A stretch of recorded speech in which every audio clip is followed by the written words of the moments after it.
and pretends to be a hero the whole time until finally... Wait. Spoilers. Oh, yeah, sorry. Giant spoilers for everyone. For every goddamn thing that we talk about today. Obviously, there are spoilers in this episode. There it is. Jeff, put that in the front.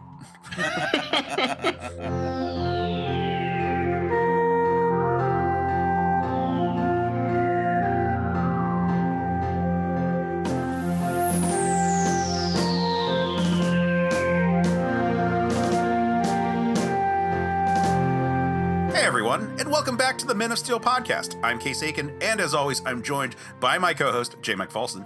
Hey everybody, welcome back to the show. Yeah, it's a good show, right? It's a great show. The best show. Sure, we're biased in this scenario, but what if it was an evil show? This is where I take my leave, Case. It's been great knowing you for forever. I'll see you next time.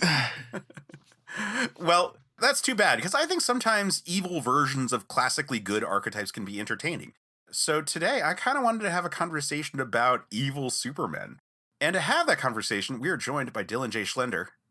Hey, happy to be here, Case. Good to see you again. Jmike, great meeting you for the first time. Dylan, it is so good to have you on. We have been talking since my first appearance on the Reels of Justice podcast about having you on at some point, and then that didn't really materialize for a while. So I'm really glad that we finally made it happen. Me too. I mean, you had to trick me, though. I was told we were going to discuss Superman 64, but I could do evil Superman. That's fine. It's not so evil. That's an evil Superman. So, Dylan, for people who are not familiar with you, who are you? Why should people care? Very fair question. So I'm one of the co-hosts of the show Reels of Justice. We put movies on trial to determine if they're guilty of being a bad movie.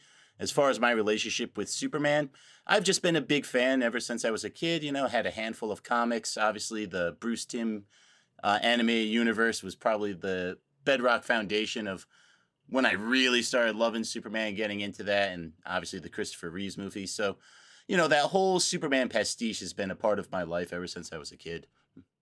Pretty similar for me. Yeah. Good. Why don't we actually start there? So we wanted to talk about evil Superman because it's been a while since we've done just a general, let's talk about this concept and how it all kind of works. And the animated series has a couple good examples. Also, the Christopher Reeve series has at least one good example. But why don't we start with the actual animated series as opposed to what I think people are thinking I'm talking about, which is the stuff from Justice League. Because I want to talk about the episode where Superman goes bad, or rather where Lois Lane goes into the alternate reality where Superman has turned bad, and specifically that kind of archetype. So in that one, Lois dies and Superman becomes a fascist because he gets convinced that the only way to prevent deaths like that again is by really instilling order. And there are a lot of versions of Superman like that, where it starts good and then goes bad over time.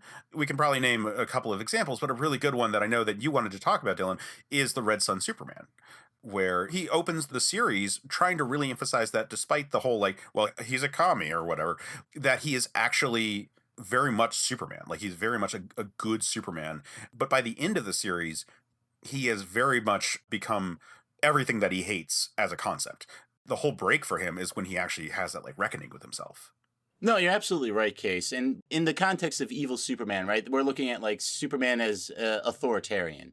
And I think one of the reasons we're so interested in Superman in his authoritarian instincts as opposed to, say, Batman or Green Lantern is because we ask the same questions of Superman that we ask of God, right? We say, why do you let bad things happen to good people? Why don't you create world peace, throwing back to the Reeves movies for Superman 4, collecting all the missiles and throwing them into the sun, So those are the questions we ask of Superman, but then what we get when we get some of those answers, if he were to try to rectify those things, we get very uncomfortable answers. We get things like Red Sun, where he's lobotomizing people who are committing otherwise petty crimes, right? We were talking about the animated series. He has his whole goon squad, and a lot of that has to do with the fact that he doesn't have that human connection anymore. He starts to lose that the more and more you want him to act like a god, the more and more he loses the humanity that makes Superman super, and that's ultimately what leads to him being so evil. And I think that's just really typified very well in Red Sun, because it was a great backdrop, right? The USSR, authoritarian communist, great place for what if Superman landed here? Would his innate goodness prevail? And brings up the question of, nature versus nurture and stuff like that. So obviously being raised by Stalin, he's not going to be great, but he still has that core of goodness inside of him. And that's always what the evil Superman story is ultimately about, right? Is can Superman get back to that core of goodness that we love him for, or is he always going to be irredeemable? Yeah, well, and that's a point there, which is that this is a version of Superman that does fundamentally remain good in his core. Yeah. It's just he's become unaware of the evil that is being executed in his name, including by himself. And I think that's similar to the animated series scenario. What is it? Brave New Metropolis, I think is the episode title. I would have to look it up, but yeah, it's something. It's something like that, where again he's fundamentally a good guy who goes too far. It's in Greek tragedy. Is it hamartia, that the tragic flaw where it's like a good trait that goes too far? Oh, I'm pretty smart, but I'm not Hermartia smart. I'm sorry. but it's that basic idea where it's where the lawful good nature of Superman really overemphasizes the lawful part to the point where he slips that way. A classic way to make the character go bad, particularly once he had been sort of re-envisioned post Siegel and Schuster leaving the book as the epitome of the American way. It does not take a big stretch to push that into the realm of doing bad and having gone bad by way of being overwhelmingly good, or being overwhelmingly the way that they think that they're supposed to be. And just exactly. And let's face it, out of all the superheroes, Superman has the furthest to fall, right? Because of his immense power, because of the responsibilities that he puts on himself. It's just not something you see with an evil Batman kind of, when we saw Batman, a Frank Miller kind of Batman, who he's just really around the bend. And it's well, okay, he's just basically Punisher now. Superman going evil, that's a whole different ball game. Right. Yeah. Those are the big ticket, here's an event level supervillain kind of thing. Yeah. Which I think is a good pivot point to where it's not trying so hard to be good that you don't notice that you have become a bad guy. But I want to bring up a character who was trying to be Superman so hard that he actually breaks and becomes fully evil in the context of the series. And that is the Plutonian from Irredeemable, which is a series where it is Silver Age Superman to the point where he can outrace radio waves. He's that powerful. Can blow out a sun. Right. But sneeze and make universes. Fully breaks. They set up how often his super hearing is hearing things behind the scenes, people talking behind his back, stuff like that. And the thing that really pushes him over the edge is when his reputation gets shattered. When a mistake he makes is about to come to light, and that's going to ruin everyone's opinion of him. And at that point he's just you know what? Fuck it. Everyone's dead. And that gets to a very interesting question too about Superman, because we have to remember Superman's not human, right? Now, is the Plutonian human, or is he an alien? He is. It's hard to explain, but he's an alien of sorts.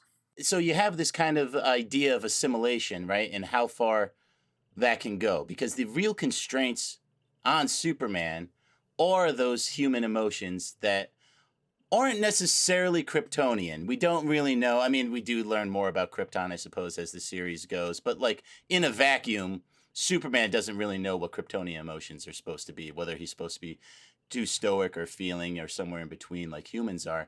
And when he loses that connection to his humanity, that's when things can really unravel.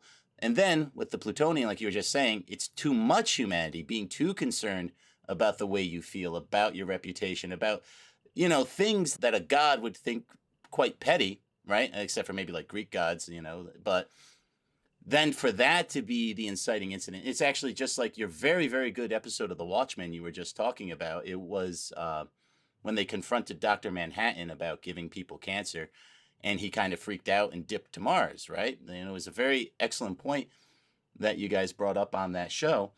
That's because of the human vestiges that are still there. So the evil Superman, the evil Plutonian, the evil... Well, not necessarily evil with Dr. Manhattan. It's more indifferent. We could do a whole show about indifferent Superman. Right. Then it becomes, do they purge that last bit of humanity from them? And if you have no human soul left, does that just fundamentally make you evil? You know, if you're willing to purge and separate from that humanity, you know, or is evil a larger construct than just humanity, right? Could there be evil dogs? You know, so with Superman, the Plutonian, Dr. Manhattan purge that humanity from themselves, what's left, and is that evil? Yeah, I mean, so like the Plutonian, for example, it's weird. So he's like an alien probe that took the form of a human, so that's why he has like a human form to him. Like Veecher? A bit, yeah. But he actually is even more powerful than Superman in a certain sense because he's a reality warper. Like his powers work by virtue of him like reshaping reality so that he can do these impossible feats. Gotcha. And that can be a distancing thing. Like the power of Superman. Like, yeah, there's bad guy characters who are like Superman in terms of like basic abilities. Like there's all the Nazi characters from the 40s or afterwards who are based on Nazi characters like Captain Nazi or Masterman or you know like all these ones where they're powerful enough to be a threat, but they're not in this like godlike tier where the burden of their power is so high. But, you know, there's also characters who fall because kind of just gave up on humanity. And this is sort of a point you were talking about, Dylan. Yeah. Characters like Kid Miracle Man or Yep. Kid Marvel Man, depending on where you're coming from, if you're in Great Britain or if you're in America. But, you know, Kid Miracle Man for the We're purposes- in America. We're Yeah, so talking about Kid Miracle Man because This we're in is a America. Superman show. What are you doing, Britain? Come on. Where in that scenario, like Miracle Man himself is a character who, by virtue of his great power and like his like literally superhuman intellect, distances himself from humanity and eventually becomes sort of this like removed kind of abstract deity of humanity. But Kid Miracle Man, growing up on his own in a world of no superpowered beings and having superpowers and having this like elevated state of personhood, like all these things about him that are superhuman. Dylan, are you familiar with Miracle Man as a series? No. Okay, so nutshell version is that Miracle Man is the British version of the classic Captain Marvel, the Shazam Captain Marvel, Okay. where he says the magic word, turns into a super being. The series ran in like the 50s, going into like the 60s, and then ended at some point. And Alan Moore brought it back in the 80s. And when he brought it back, he pitched this idea of like, okay, it's actually been real time since these comics were being published, and those characters were actually like government experiments to create super soldiers living in a matrix kind of scenario, yada yada yada. The main character is a guy with PTSD who keeps on having nightmares about a magic word and then awakens his superpowers when he suddenly remembers the word one day, and then goes on and has, you know, adventures to reshape the world because there's no other super beings. Nope. So he leads the world into sort of a utopia, but at the same time, he sets himself up as like a god emperor of the earth. Cool. In the midst of this, his sidekick, who, when the government decided to pull the plug on the experiment, survives and has his memories intact in a way that Miracle Man doesn't. The Captain Marvel Jr. equivalent character, not literally, it's not exactly one-to-one, but Kid Miracle Man, he grows up in the world as a boy who can transform into a boy superhero and decides that he's just going to be a superhero the whole time. So one day he says his magic word, which is Miracle Man, and transforms into his super form, and then grows up as that super being and becomes a cold, heartless bastard who Oh, damn. is That's a word. fine with just murdering anyone. Is that the proper word for it? Because I feel like it goes deeper. I'm than that. talking about when we first see him as opposed to when we later see him. So he's a cold, heartless bastard who is just like casually will kill a person. He's like become super rich because he's so goddamn smart that he can just use his powers to like find out about any company that's like up and coming, and he can just like steal all their ideas because he can perfectly memorize and actually improve upon the ideas. And so he becomes this like tech bro. Like I say that, but it's like 80s tech bro. So it's like he's in a business suit type tech bro. Yeah, I gotcha. Yeah. Ultimately he gets defeated, but he's actually like really good with his powers, so it's like a stroke of luck that has him get defeated. And when he says his magic word by accident, he turns back into the boy from the 60s who has not aged at all, and this causes this like big psychic rift in him where he is trapped. This like version of himself who has become evil and cold and distant and adult is like a psychic break that is like inside his own psyche and is constantly berating him throughout the course of the series until at the very end of the Alan Moore run, where he finally convinces the boy to say the word and let him out. And at that point, London dies. Yeah. And Oh, I don't damn. mean like Yeah. I don't mean like, oh hey, it was a terrorist attack on London. Oh, I mean no. like London dies. It's like a- And they it's like a show in nuclear great attack. detail. Kevin Smith directly nodded to this in Dogma when Ben Affleck's character is just dropping human body parts. Like that's a scene from the comic that he's just like directly riffing on. Oh, cool. The fight at the end of Matrix Revolutions, it feels very much akin to it because it was like, oh yeah, if two super beings fight, that city's not going to do very well, is it? Like, there is a version of the character who has fallen so goddamn far that he is fully evil because he just like had all of his humanity stripped away from him, as opposed to some of the other versions where it's either hasn't fallen as far or we'll get into it. But I think this is a good pivot point for like a character like Homelander, who is on A dick? paper. He's just a dick. Well, yeah, exactly. That's the point. Like he's behind the scenes a shitty person, but he's like in public like a hero. Even when he's in public, he's not like a nice person either. He's just kind of like a standoffish, kind of solemn character who like waves and nods and smiles, but that's kind of like all he does. Well, I would argue that's where like the pressure of being a hero is really weighing on him. Yeah. That's a commentary on like celebrity. When I watched The Boys, it wasn't so much a critique on superheroes, and if it was, it's a pretty poor one, but it really was more a critique on like the media celebrity culture. Because let's face it, if we had superheroes like that, they would be huge celebrities, or at least people would be seeking to make them celebrities. And obviously that's what the corporation that was creating them, because they weren't ever, it turns out none of them are born, according to the show anyway, none of them are born naturally, right? Like they're all given those powers, right? So like it's all manufactured. You can inherit from your parent in that setting, but it's true that they're not like naturally superhuman, and it might be that you can inherit like being better for the drugs that they give. Well, there was no like first superhero kind of thing. It was all based on experimentation. Yeah, it's all like here's the Captain America situation, and then like exploited from there. Yeah. Whether or not it's the offspring of the test subjects or new test subjects. And like I said, it might be just that like the children of the parents who were successful experiments might just also be receptive to the same drugs to be also good. I forget specifically.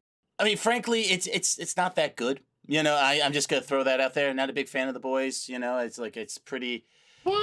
I think it's pretty pat, to be honest with you. I mean, like, if we want to talk about, like, evil Superman, we've already talked about characters way better than Homelander, you know, and it's just, you know, and the show is so needlessly graphic. Maybe I sound like a fuddy-duddy. I don't know.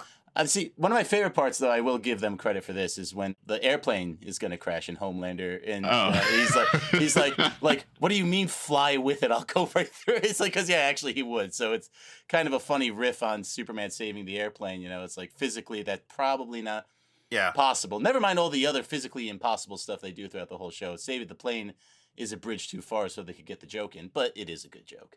Well, it's nice sometimes where you get into like the physics limitations of characters. Like, that is why some characters have to have specifically like, well, I have this secondary power to allow things to work. That's why like Superman often leans more into like psychic powers than he initially was supposed to, because that's kind of the only way you can justify the whole thing.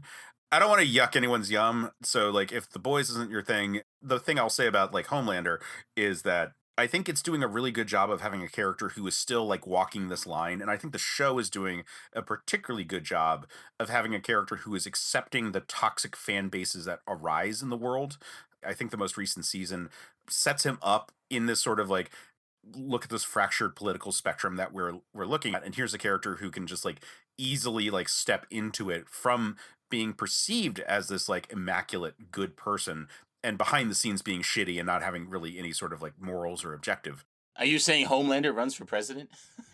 I mean, he might ultimately actually, but like he certainly is like playing a part very similar to that. That's hilarious.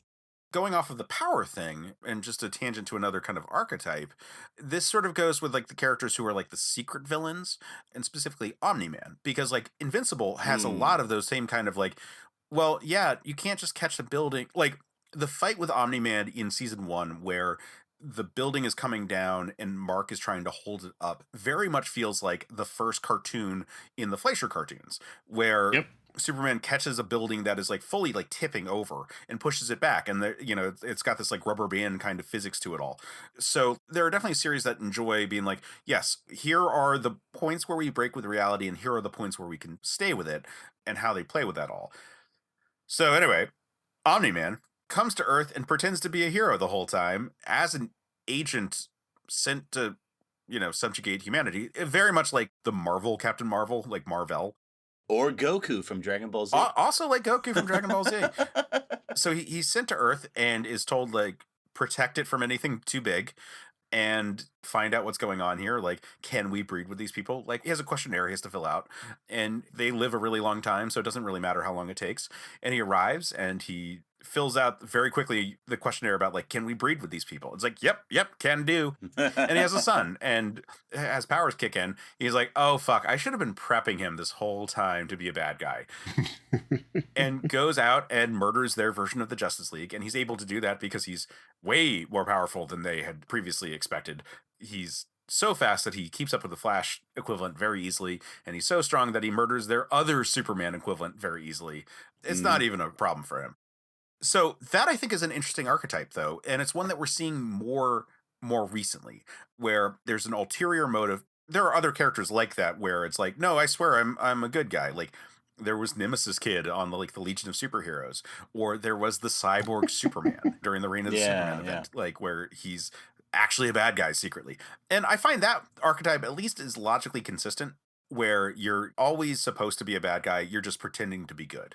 And it is interesting because obviously what these secret bad guys are leveraging is the fact that how much humanity loves a hero, right? They want someone to save them. They want someone to look up to, which Superman obviously fits the bill for. So it's always interesting to think about, too, in these universes, do these people have, like, concepts of, like, superhero comics, like kind of going back to Watchmen, right? Like, there actually were superhero comics that the first Night Owl sees, right? Yeah, then, I mean, it varies from which one we're talking about. So even if there's not superhero comics, you would assume that these universes still have, like, the biblical stories of, like, Samson. They would have, like, maybe the Greek mythology, with the heroes therein, and something like the Trojan War and stuff like that. But if they have those stories, then it makes them very primed and eager to look for heroes, and the stronger the hero you are, the easier that then can be to exploit. And not to keep picking on Batman, you know what I mean? But, like, you could by all means, go for it. I know, you could get Batman up to that level and then have him turn and have it be of much consequence, because even though it is Batman and he could do some damage, don't get me wrong, but it's just not the same as someone that you're actually seeing as, like, a god, as is so much superior to you in every conceivable way, and them turning on you. That's what's really scary about it. Yeah, like the prep time situation is, sure, scary enough for a specific target. Like, yeah, a Batman type character could assassinate some world leader, sure, and that would be a lot of chaos. And if it's a Franz Ferdinand type situation, like, that could be a lot of dominoes being kicked over at the time. Yeah, but Superman is dangerous without prep time, is the key exactly thing. In Irredeemable, when the Plutonian snaps, a lot of cities are destroyed and a lot of people die in the first hour. And, like, he just snapped. It wasn't like people could, like, really see it coming. With Omni-Man, like, his fight with Mark, that is so devastating, that didn't have, like, a lot of precedent. It was just all of a sudden shit started happening, and then he and Mark are face to face, and it's going to go bad. In the comic, it's a bit more sudden. In the show, there's that whole, like, penultimate episode of season 1 where it's, like, all building to the fight, but it's the same effect. The difference of, like, an hour prep time versus none. Yeah, exactly. It's like maybe you evacuate a few thousand people. Like, it just doesn't move the needle. Right. But Omni-Man makes a point in the comic, and I don't think he says that in the show. In the show, he has the whole thing of, like, see what they have to do to match a fraction of her power. In the comic, there is a point where Omni-Man punches Invincible into a building, and he says, see, I hit you once, and 1,000 of them die. It brings up this whole point of the scale of their power relative to human life, that they have this destructive potential, and that they are insulated from it. They are so powerful on top of everything else going on for them that just interacting, it's the thus spake Zarathustra scenario. The Superman kills humanity just by being alive. Yeah. Actually, that reminds me of the end of Justice League. Remember? Yeah, I was about Superman, to say that. Yeah, Superman finally Yeah. gets to let loose on Darkseid. He goes, I always have to hold back. And that's the thing, like evil Superman definitionally doesn't have to hold back. And so going to what Omni-Man said, you know, I punch you and 1,000 of them die. That's it in a nutshell right there. Yeah. That, I think, is one part of this particular version of the character where they're coming from a standpoint of being so powerful that it's hard to have sympathy for humanity. But they are also, like, Omni-Man's actually an alien. His appreciation for humanity is the limited window he found. And he also, on top of that, is a very long-lived alien. So it's such a small window of his life, even. Like, Omni-Man has gray sideburns. That means he is, like, several thousand years old.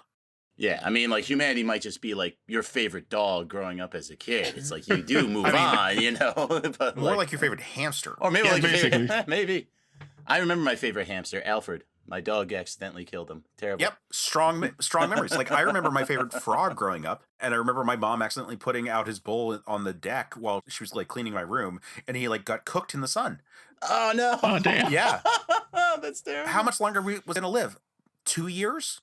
Yeah, if that, right? If you kept it the whole time. And too, this is like a little water frog, not like a toad or something. Like Yeah. I had Yeah, maybe 5 or 6 of them as a kid, and that is evidence of like how short their lifespans were. Bringing it back to Superman proper, vis-a-vis Omni-Man, because Omni-Man obviously being so long-lived, you know, there's always speculation about how long does Superman live, and we actually see that again going back to Red Sun. It turns out he lives a very long time. And this is where bringing in all these different evil Supermen, it makes the conversation real interesting, because you can only play with Superman Big Blue himself being evil. You can only do so much with it. Whereas if you're creating a whole new facsimile like Omni-Man, then you could play with like, okay, now it's evil Superman, but he lives for 1,000 years. Or now it's evil Superman, but he knows he's an alien. You can't change Superman's age very much in the comics. Right. So you do have the Elseworlds where he does live long and stuff like that, but it's got a very short tail life there. I don't think anyone's made a whole comic series about Superman 1,000 years from now the way you could do by just kind of making a new character, and it lets you play with those same ideas, you know. So by making Omni-Man 1,000 years old, you're able to look at, well, what would an evil Superman who's 1,000-year-old be? And then you could apply that to some of the other guys we were talking about as well.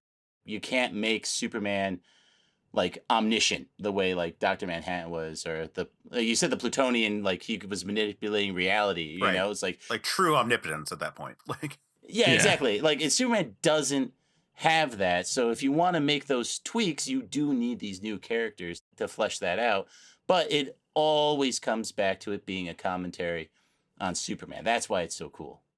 Yeah, so like some comics have shown Superman like down the line. There's a really cool Elseworlds comic that it's not Superman, but it's his Kryptonian ancestor who comes to Earth during the Revolutionary War and then institutes himself as a noble in Great Britain who oversees America as the Warlock Royal.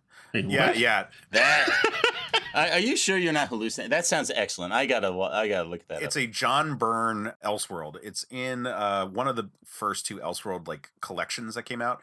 Jmike, it's on our list to talk about at some point. But yeah, the whole pitch is that like Krypton blows up earlier, and so this ancestor of Superman leaves and comes to Earth as an adult, and like I said, like makes himself like a figure of authority and actually holds us back. Like he prevents our technology from advancing particularly far, and he lives really long. And then his kids, he's able to breed, but the moms die each time until it's like 7 or 8 generations into the future, and all of those kids survive, but they have no powers. So it's like this whole thing about like the Kryptonian bloodline getting thinned out too much.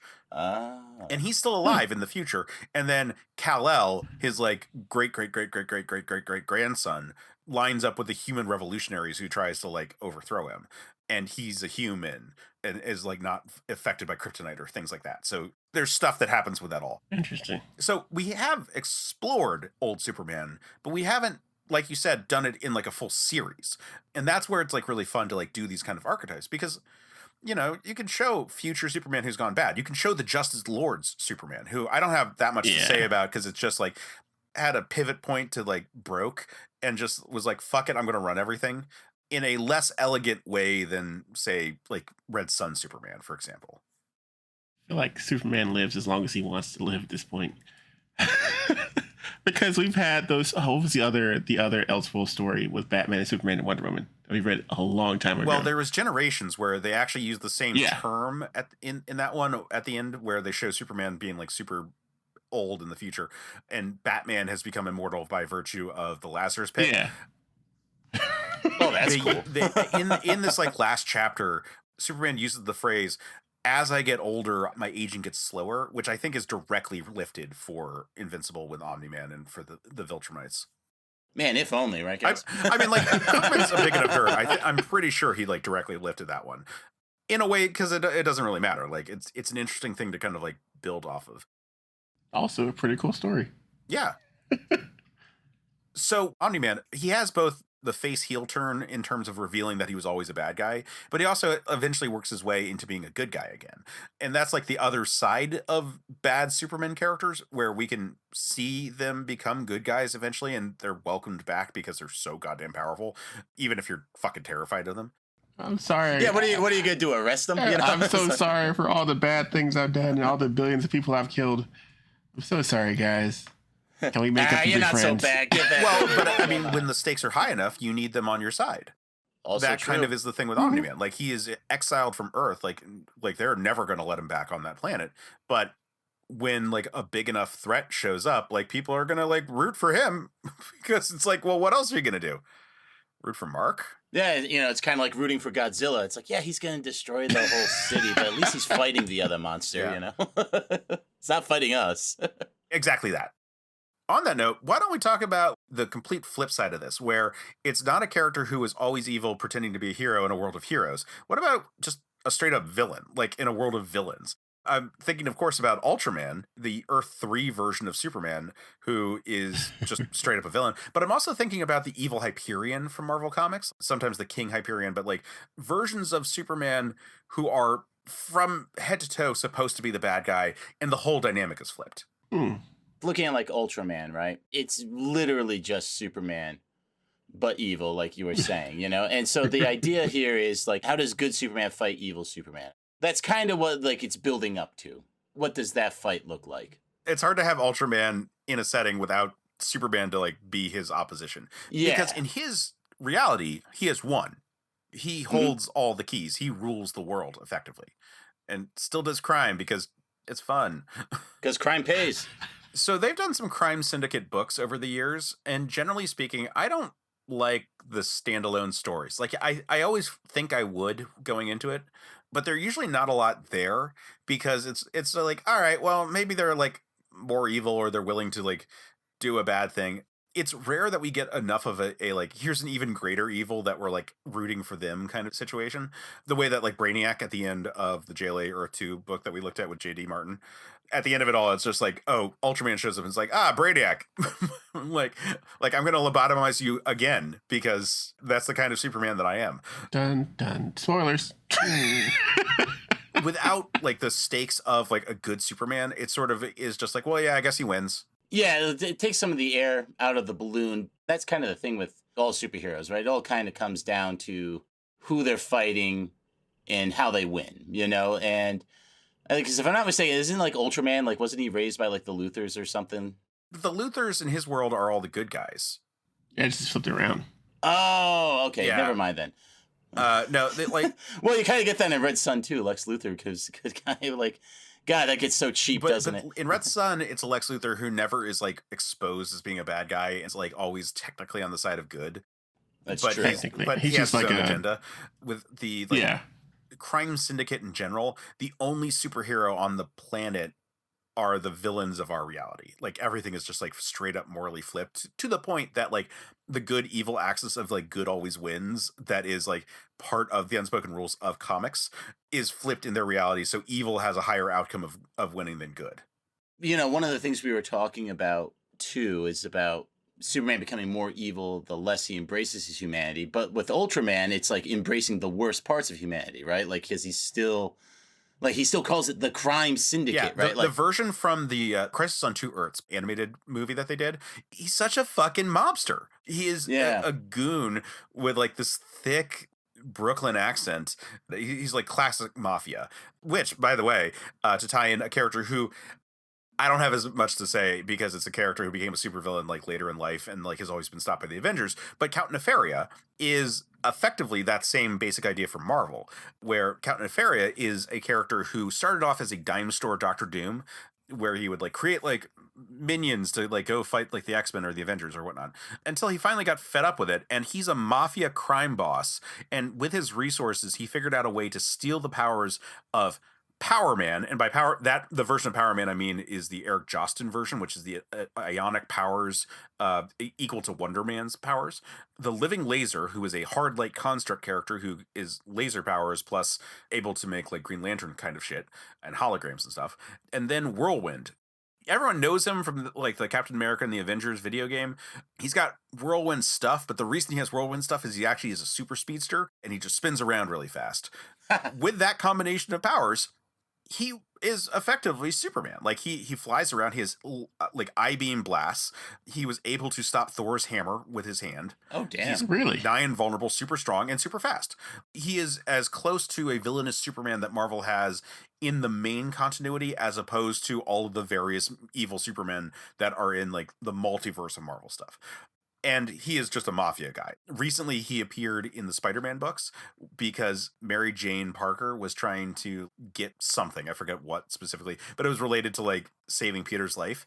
And he was just like at a drive-in movie theater being flanked by guards, and they let her through because she's a supermodel. And he was like, Mary Jane Watson, I'm a huge fan. So that's interesting when you have all that power and then only a little bit of ambition. Basically, Like that's the big thing there. Yeah, like, exactly. And you just decide to like be hedonistic Yeah. with it, you know, just like to revel in it. Your whole life's a bacchanalia now, you know. Right. That I think actually would make for a very interesting Superman. Just have like this really like corpulent Superman sitting on a throne who just doesn't do anything, you know? Yeah, and that's kind of like what keeps him from being like the most dangerous character in the comic. He just doesn't want to be, yeah. He's content with being an unkillable, you know, Mobster. god mobster who's able to like sit back and just like enjoy life deliciously. As opposed to characters who have agendas, like Zod, for example, if we want to talk about a Superman who is fantastic transition. Like Zod has an agenda. Zod's agenda is restoring Krypton and restoring the Kryptonian people. Zod is almost Shakespearean, isn't he? Because you kind of feel for him, but like he's just going too far, and it's like, no. And then it's like, Superman, can't you find a way to help him? But just Zod's just too inflexible. There's so many reasons for that too, right? Like there's like the newer Zod. It's like that's what he was bred to do, you know, and then like even if you want to go back to like the Christopher Reeves movies, you know, like he was just way too ambitious. No matter which Zod you want to look at, like there's just something he just can't bend even a little bit, and it just really breaks your heart because it's like, you know, if he could just like he could work with Superman, because you know Superman would love to be working with other Kryptonians. Superman would love to restore Krypton, but he wouldn't do it at the expense of Earth, at the expense of his humanity, whereas to Zod, that's completely disposable. Zod is the Omni-Man without the face turn at the end. Yes. He shows up and he has all this power and he sees humanity as nothing. Mm-hmm. Yep. It's just dirt that's in the way of him like carving out a home for his people. And I find that like a really like good juxtaposition with Superman. And it's interesting how even the Chris Reeve version establishes like that there was a friendship in the past with Jor-El. So there is clearly integrity to his character. I don't think there's a version of Zod that in his Kryptonian days was evil. Like maybe he was a general who went too far or something like that, you know, but like not like an out and out, like straight up bad guy, you know, maybe. I think every version has gone too far at a certain point, but it's always from a lawful being pushed to the limits. Like it's that version of the character. Well, yeah, he's like Jack Nicholson from A Few Good Men. You know, it's like, oh, you're happy I'm on that wall, you know, but it's Kryptonian. It's that inflexibility once like humanity enters the picture, you know, that Kryptonian supremacy that he just can't get over. And then at that point, he always just kind of revels in being a bad guy. He wants to be better than Superman. You know, he wants to win against him. You know, I don't even think he really wants to kill Superman either. You know, he kind of wants to bring Superman more in line because, like, he sees himself as, like, the true last son of Krypton, you know? How many last sons of Krypton can there be? Like, there's, like, 17 Kryptonians still alive, you know? But that's beside the point. You know, our friends over at Overly Sarcastic Productions just did a trope talk about Last of Their Kind, and like how far you can really do a character who is literally the last of their kind without eventually someone else like bleeding in, because like almost every single character who's set up as like last of their kind eventually gets someone who is of their kind. Every time. That's actually funny. I'll have to listen to that show. There's so many Kryptonians. Like Kryptonians, like we just So keep many. on finding more. Like, oh, there was a monkey we sent into space. It was rocketed away when the planet exploded. Not making that one up. Well, okay, in defense, wasn't Supergirl was like on the sister planet, so she wasn't like Well, that was the technically show, Kryptonian, right? So in the original comics, Supergirl, the original Supergirl was a construct created by a genie. We're not going to talk about that case. Oh, I think we need to talk about that. I'll be back for that episode. We had gone so far. I overspoke. It wasn't actually a genie. It was a totem that Jimmy Olsen rubbed and wished for a perfect partner for Superman. Yeah. Wow. And so that one actually tried to Supergirl bang gets Superman weird. and then gave her life to save him from kryptonite. Aw. But the one that everyone thinks about, Kara Zor-El, was set up as his actual cousin, but she's from a city that was able to preserve itself when Krypton exploded by way of putting a dome over it. And so Argo City was launched into space, and everyone was okay for a short period of time, but then the Krypton that it was sitting on started to turn into kryptonite. And so that started to poison everyone. And so they first lined it with lead. And then by virtue of being in space, there was like debris and shit that caused like damage to their dome and damage to the floor, protecting them from the kryptonite radiation beneath them.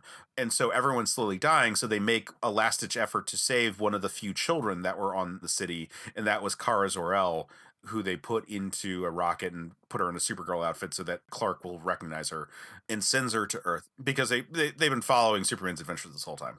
More recently, the version is she was sent from Krypton to protect Clark because she was like 16 and Kal-El was a baby. And then she arrived later because Superman hit the most direct path. She got delayed. Yeah. She got sent like different directions and she got here later. Different versions, but the commonly accepted one now is that she left Krypton itself and she was like a 16-year-old. But by the time she arrived on Earth, Superman had already landed and grown up to be the great hero. Like Thundercats. Yeah, exactly. Actually, very similar to that with Lion-O, yeah.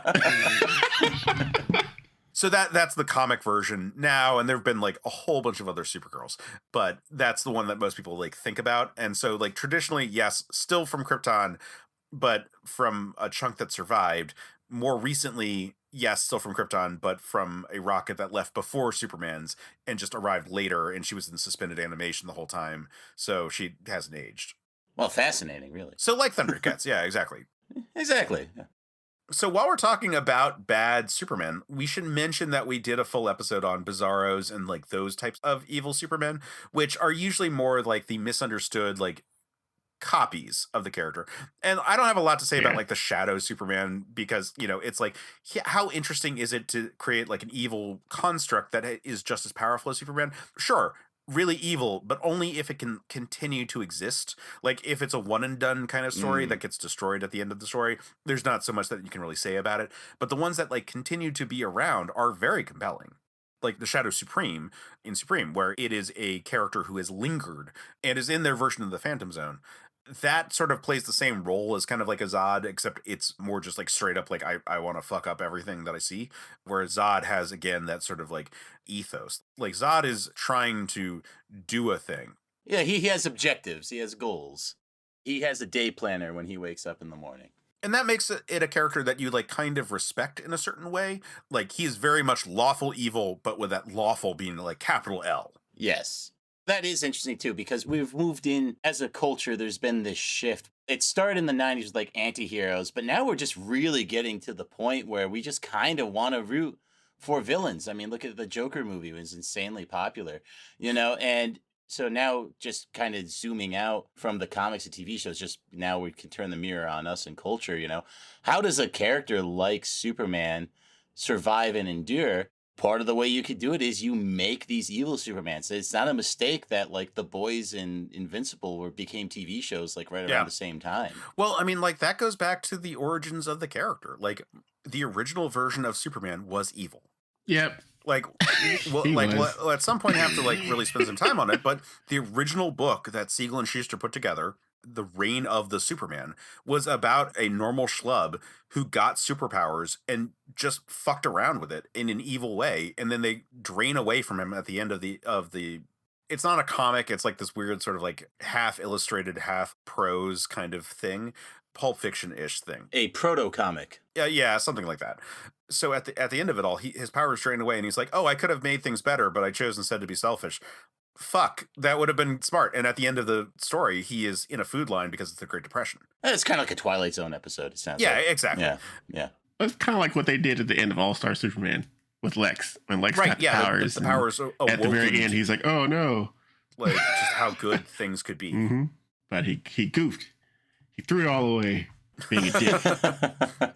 That's an interesting way to look at this topic too, is established characters who then get like Superman's powers, right? Or get close to that. So instead of looking at like what if Superman was evil, looking at what if Lex Luthor was Superman? Like how would Batman handle having Superman's powers? And I think you would see Superman's powers in most characters. I think it would corrupt them, to be honest with you. I don't think a lot of them could handle it.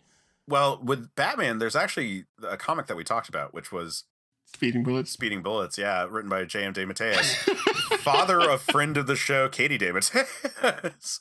But yeah, Speeding Bullets is a story where, like, well, what if Clark's rocket, or rather Kal-El's rocket, landed in Wayne Manor, and as a result, the Waynes never had Bruce, and they just adopted this boy, and then, like, when the mugging occurs, he uses his heat vision one time to kill the robber, and then suppresses his powers until, like, the incident with like the bat breaking through his window kind of thing effectively, and that like unlocks his powers and he becomes a super powered Batman character. He can hear as well as a bat. He can fly through the night. He's so goddamn strong like a bat. And at the end of it all, he decides to be Superman. Like he decides to not be a creature of fear and evil. He actually decides that being a Superman is the way to go. Yeah, is that the one where Lex Luthor's the Joker at the end? Yes. I did read that. No, actually, and because it's pretty ridiculous right up until the end where he just does decide to become Superman. Like that's really cool. That's how that should have ended. But that's not the same as Bruce Wayne getting the powers. That's true. That is true. Although, but it is a good point. Yeah, I mean, he doesn't know he has the powers until he becomes Batman. Yeah. But you are correct. So, I mean, like, there's always the scenario of Starboy from the Legion of Superheroes. He always starts off with the ability to increase the mass and or gravitational pull of items around him. And then always in continuities that go long enough, he'll have a stretch where he gets full-on Superman powers for a period of time, and then usually they like go away after a while. In the original continuity, it was like a one-off story, but in the reboot era, it was like a really long stretch for the character. In fact, the first time I ever read about Starboy, he at the time had all of the Superman powers. So there are scenarios where we've had characters get power-ups to that level. They just usually are in big enough universes where it doesn't really matter. Yeah, because he's already parallel to like Superman's already there, right? Right, exactly. Like he's on the Legion of Superheroes. There's Mon-El, and there's I think that version had Laurel Gand at that point. So he had other comparable power level characters just around him all the time. Ultra Boy was on the team, and actually Ultra Boy is the reason why he had those powers in the reboot era. It was like the same space whale. Space Whale. Jeez, what's going on in comics today? My goodness. Comics today, we're talking about comics from the 60s. Like the character Ultra Boy is named Joe Na because he got his powers by being eaten by a space whale. Oh, damn. I'm missing out. I got to read that. Legion of Superheroes, man. I fucking love Legion of Superheroes. I feel like we've covered a lot of the different archetypes for evil Superman. So let me throw this question out at you guys. What is your favorite evil Superman? I'm going to go back to Red Sun Superman just because I'm a bit of a Cold War nut, and so I liked a lot of the history that was in there. And frankly, I just like the way it ends. It's all wrapped up. It's all self-contained. That's the thing. It's kind of like the road to hell's paved with good intentions, right? Superman thought he was doing what was right. He thought he could take some of Stalin's vision and actually do more with it in a way that helped all of humanity. And like he was kind of stymied. He didn't understand why America didn't go there, because he wasn't raised in America, right? He didn't have truth, justice in the American way. He had the Soviet way, which ended up being pretty evil, and he ended up doing some bad things, but he was able to grow and learn beyond that. So I do like my evil Superman to have that shot of redemption. Maybe they don't always take it, but I think Red Son explored it in a way that's palatable and believable, where you're not really just stretching, it's not like, why is Superman a gangster? It's like Superman could easily become the leader of a whole country and try to micromanage that, So I'm going with Red Son. Okay. Jmike, how about you? Oh gosh. To me, it's kind of like a boring cliche nowadays because like every big bad is now an evil version of Superman. But if I'm going to have to choose, it's going to be between my personal favorite, which is like Superboy Prime or Cyborg Superman. Okay. Yeah, because Cyborg Superman, I think I was introduced to him, I don't want to say in The Death of Superman, but I think it was he in the Dini-verse? I feel like he was for a no, second. he never shows up in the Dini-verse. Oh, it's the Death of Superman, the one that came after there. Like the newer version that we watched where they had the clone that yeah. whose face didn't get enough like robot ripped off of him. We said that was a bummer about that movie. Yeah, but I like because apparently there's like 18 versions of Cyborg Superman. Zor-El is a Cyborg Superman at one point, and I'm like, what the fuck? Anyway, we had the Hank Henshaw one. Like, it feels more complete to me because the whole story gets wrapped up there, where like his anger refuses to let him die, even though he should have been burnt to a crisp in space, and then Darkseid brings him back, and he's just like so focused on like, why didn't Superman save us? And that's his driving factor until he learns that I think Superman got there like a second or two too late, I want to say. He doesn't even show up at all in the animated, and in the comics, it was they died of cancer, so Superman was unable to help them. Yeah, he couldn't save him. But yeah, I like that one. I like that story more. More complete, wrapped, whole thing put together, a beginning and an end, and then we don't have to come back to him ever again. How about you, Case? Favorite evil Superman? All right.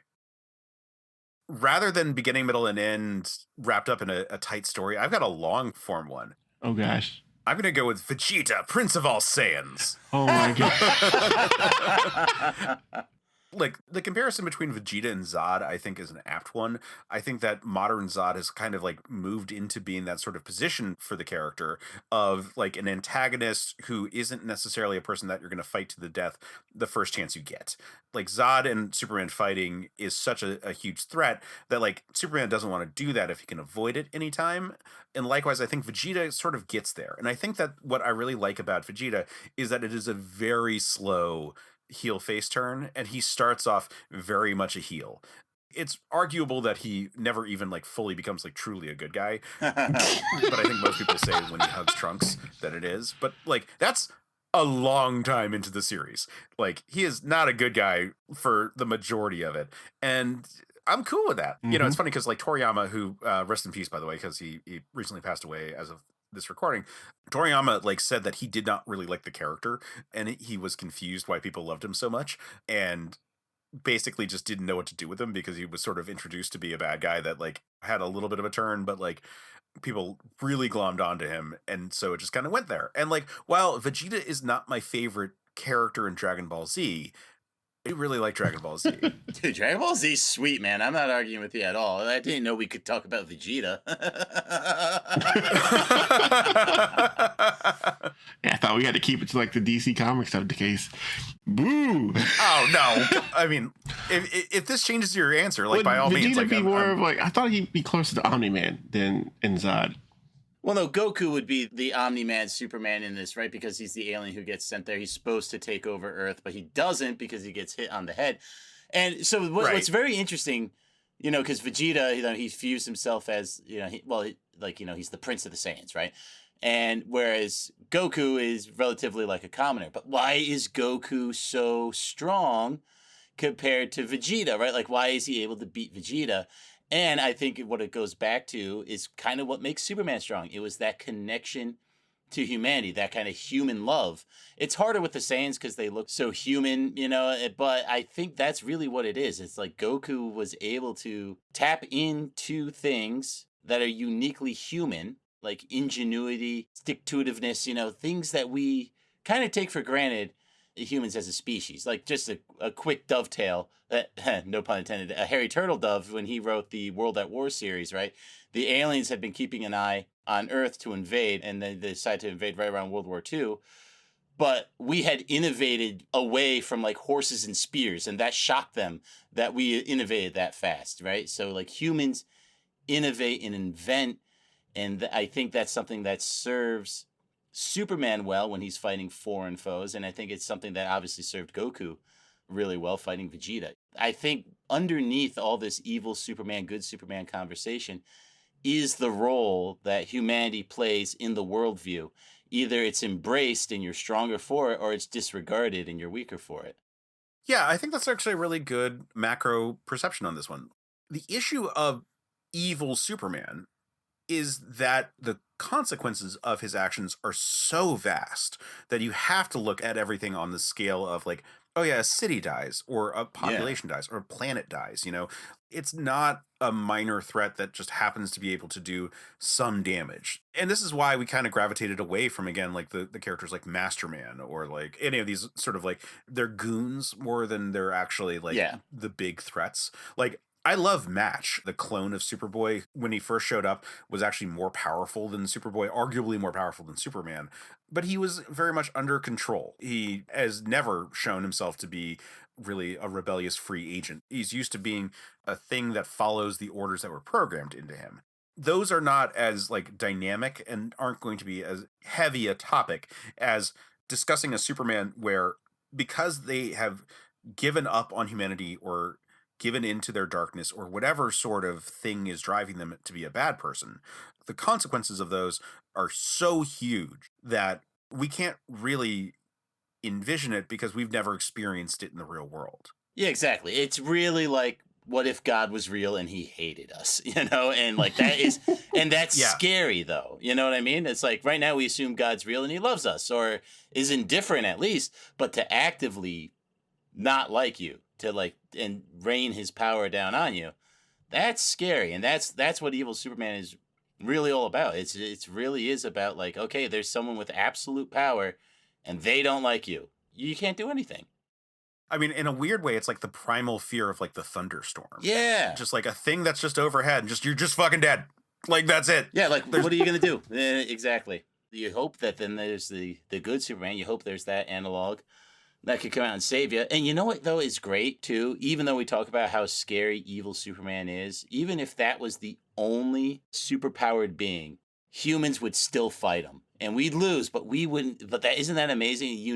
We would fight. And I think that's I might have a screenplay that is actually this. But it's true, though, because you just know that humanity as a race, we just wouldn't take it laying down. Look, there would be some conspirators and people who would give up and stuff like that, but there would be a sizable amount of people to fight, probably mostly located in Utah, but man, they'd put up a huge fight. I mean, it's like us going up against Darkseid. There are no winners there. Yeah, exactly. We lose that fight badly. No, your victory is a Pyrrhic one at best. Oh God, yeah, no kidding. I mean, like the victory is he gets bored and leaves. That's the best you can hope for in the kind of situation we're describing. You need them to evolve away from evil to indifference. Is that's the best case scenario. Right, assuming you can't actually bring them down, which a lot of these versions they try to emphasize. Like, no, you can't just bring him down. Like, you can't just say like, well, I've got kryptonite. Like, that don't work. Doesn't Ultraman snort kryptonite? Yeah, so his deal is because he's in some versions the Earth 3 version of Lois Lane, actually, and that it's like one of the myriad stories where Lois Lane gets superpowers. Oh, nice. So it's like the anti-kryptonite of Earth 3, which is the reverse reality that we're dealing with there. Gotcha. Yeah, because Ultraman, he's like impervious to magic because he beats the ever-living crap out of Black Adam. Yeah, he stomps out Black Adam and like looks at Shazam and is like, "You next?" No, okay, and then just moves on. The magic Superman weakness thing is a weird one that they have had a hard time really balancing with characters like Black Adam and Captain Marvel, because like, yeah, he's got the strength of a god by way of magic, but is his strength magical? And it's like, yeah, I guess so, because otherwise there's nothing really that interesting in the comparison. But, you know, Superman's also like not necessarily that much more vulnerable to magic than we Depends are. on the day of the week. Yeah, no, and there's like a whole thing from like the 90s where it's like the reason they're more vulnerable to magic is because X, Y, or Z. They just need more interesting how much story they stuff. care. And it's exactly. It's all about how much the writer cares and how much sunlight Superman's absorbed. Let's face it. You know, like in Kingdom Come when he's fighting Captain Marvel, I think the reason he's able to really take those lightning bolts is because he's old and he's absorbed so much sunlight, you know? Yeah. You know, because we were talking about like the problem with like aging Superman, you know, and whenever they do talk about his age, usually the fact that he's absorbed so much sunlight plays a role into why he's seemingly stronger. Yeah, like the Superman of DC 1 million. Yeah. Not Cal, the future descendant of Superman, but Superman Prime, who lives inside the sun and is actually the source golden of their guy. power. Yeah. Like, Oh, that's cool. he is so old and so powerful that like the dynasty of Superman like inherits their powers through him direct. Cool. Yeah. So yes, they definitely love like an old Superman. In the Future State books that came out like a couple of years back for DC, they had the House of L, and I fucking loved it. It's like all of his descendants, like one's a Blue Lantern, there's a bunch that are like full power Kryptonians, like all these like different levels of Kryptonian powered descendants are like doing their best against like an unstoppable threat. And then just like the original Kal-El shows up and it's like 1,000+ years in the future. And it's just like, fucking grandpa? Yeah. Sweet. I guess one last point too I want to point out, and another thing that makes talking about evil Superman more interesting than other, because you know we see other characters go evil, like Hal Jordan, for example, right? But Right.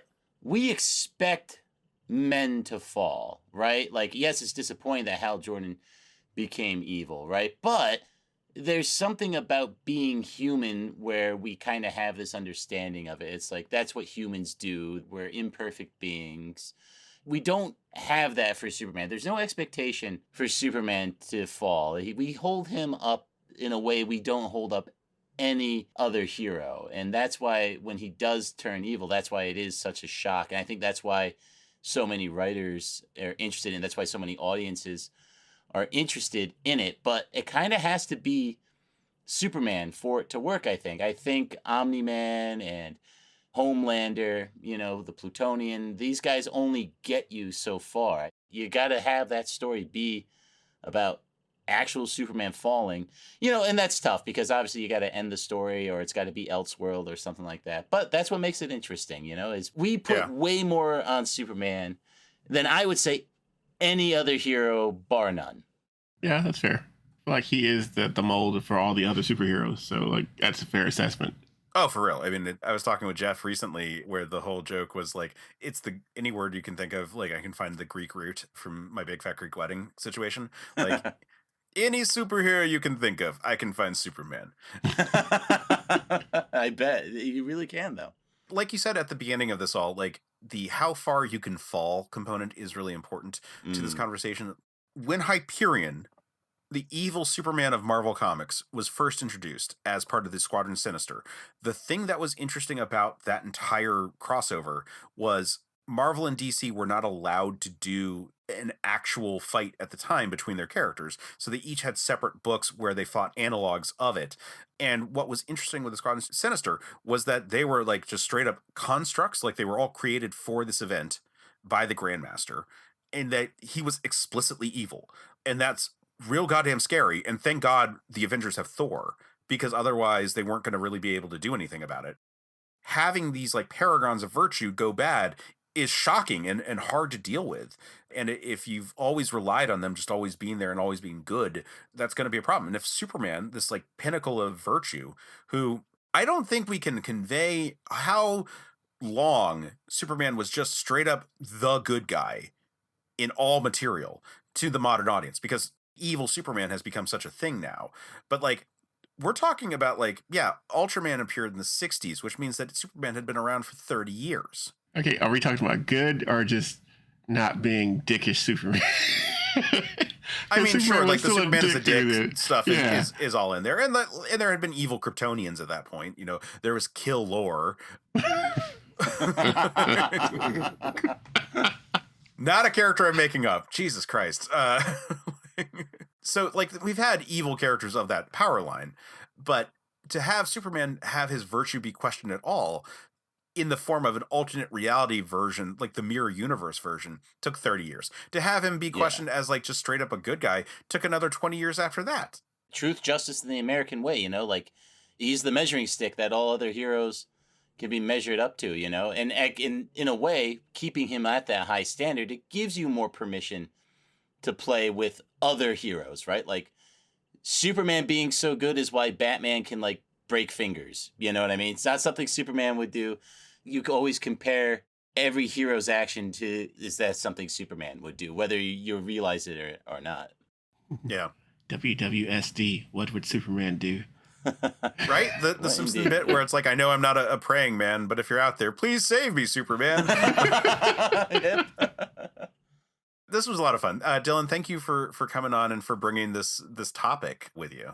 Well, thank you so much for having me. It was a lot of fun. A lot to think about, too. I mean, we only really scratched the surface. Oh, yeah. Like, we haven't even talked about, like, the stalker super women, like my super ex-girlfriend or Obsession, the character from the 90s who was, like, so into Superman that she, like, gave herself Superman-type powers. We haven't even, like, gotten into the woman scorned scenario for some of these, like, super-type characters. Man, that's a whole other thing, too, isn't it? And then I was thinking, too, like, the movie Brightburn, and, you know, like, so, like, it is a topic that it has been really explored, and I think some people do it better than others. But you know, your audience can decide. They're smart people if they're listening this long. You know. Yeah. Thank you for coming on and just kind of like gushing about like the Superman archetype with us. Happy to do it, man. I love Big Blue. So, if people wanted to find you or follow you, where can they do that? What have you got going on?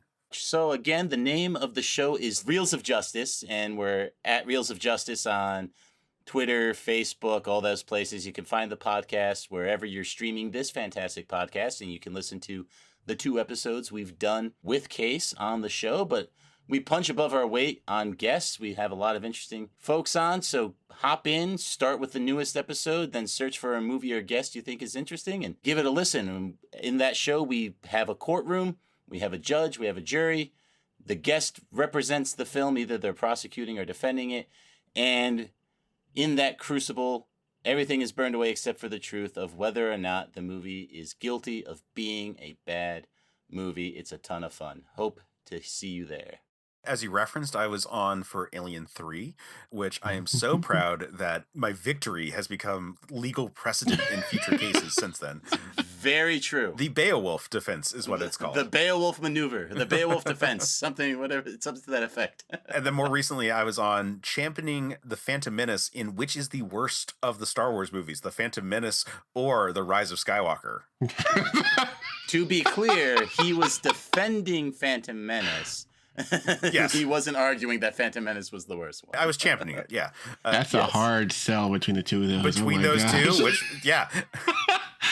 Man, I tell you what, I having watched those movies again, I'm like just done with Star Wars. Like there's just nothing they could bring no more joy in my life. It's terrible now. Yeah, I mean, this is a spin-off show to a Star Wars podcast, and like that last movie made it real difficult for us to keep going.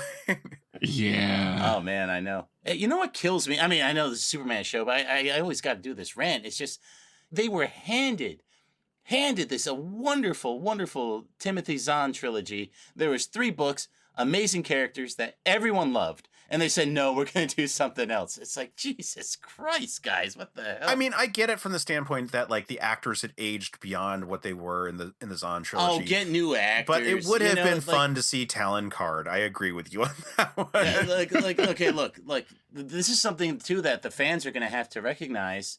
At some point, Luke Skywalker is bigger than Mark Hamill.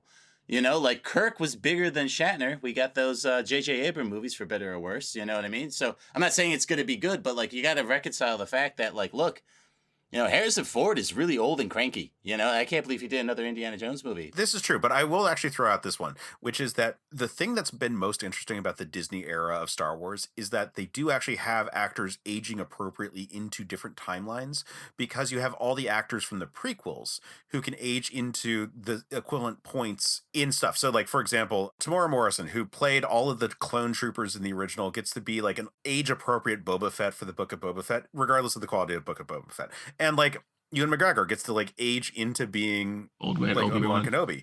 And like those are like really appropriate. But also you got like Jimmy Smits, you've got like the woman who played Mon Mothma in the prequel stuff. Those are really cool that they get to age into those parts. And so like that's an aspect of the prequel era going into this new era that is kind of nice. And at the same time, we're getting all the actors from the original movies getting to be like this even further timeline point for those characters. So I do appreciate that aspect.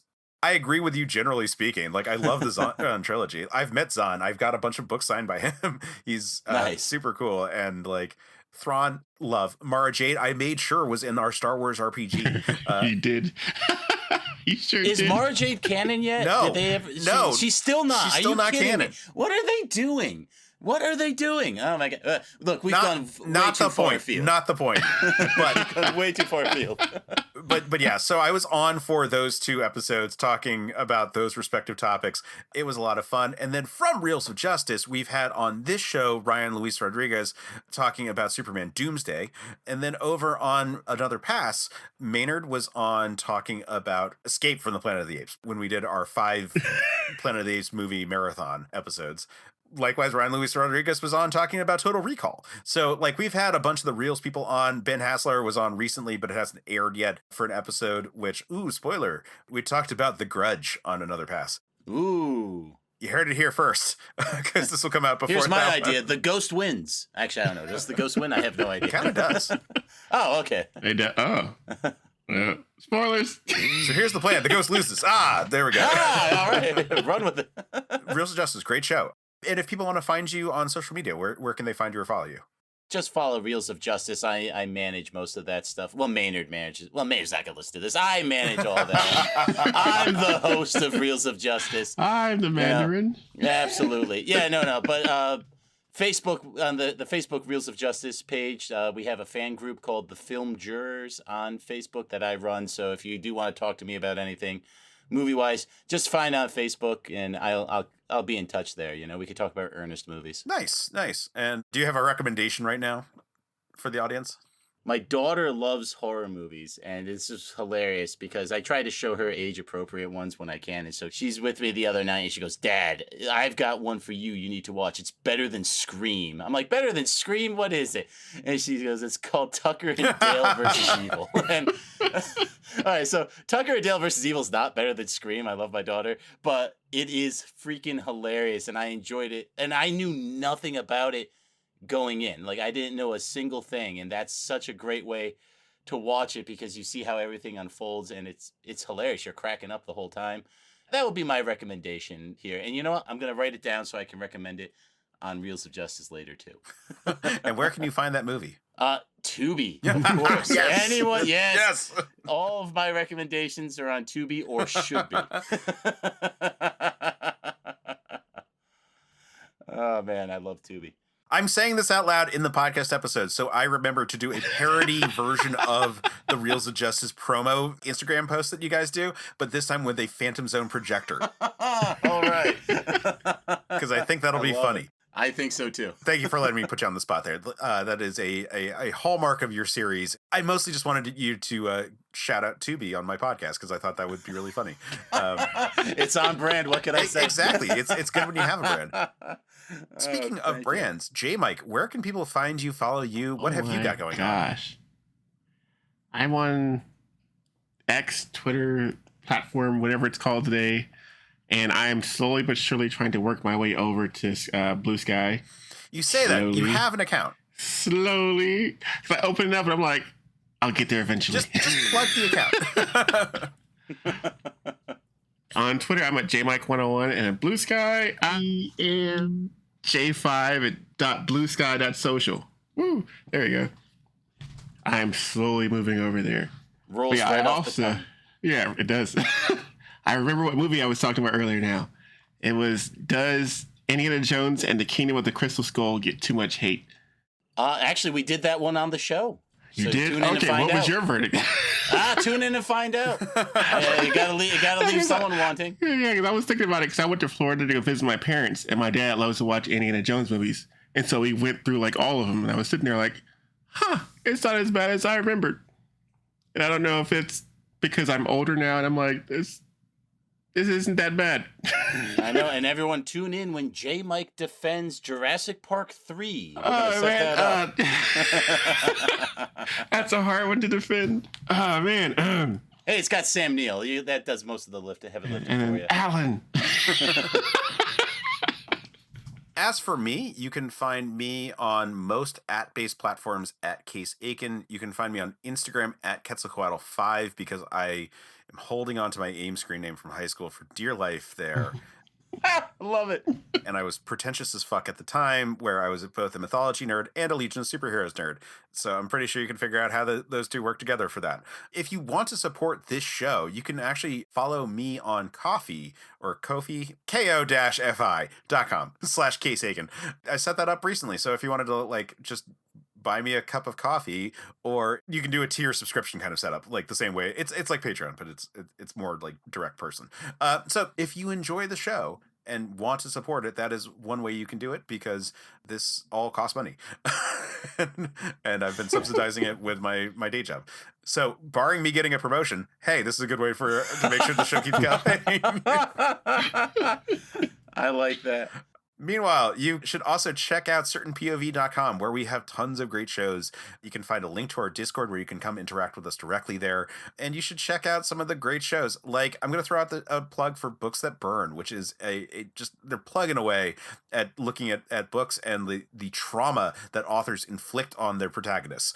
They're just doing a great job there. And I shouted them out a lot when they first joined the network, but it's been a minute. And just go check out Books That Burn. Look for a book that you are personally familiar with and listen to that episode. It's a really accessible show that is evergreen. And then circle back here for our next episode. I don't remember what we've got up next. A lot.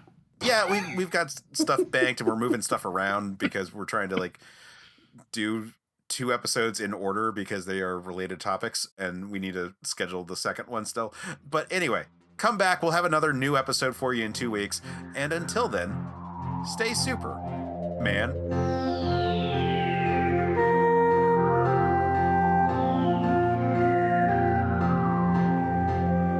Men of Steel is a certain POV production. Our hosts are Jmike Folsom and Case Aiken. The show is scored and edited by Jeff Moonen. And our logo and episode art is by Case Aiken.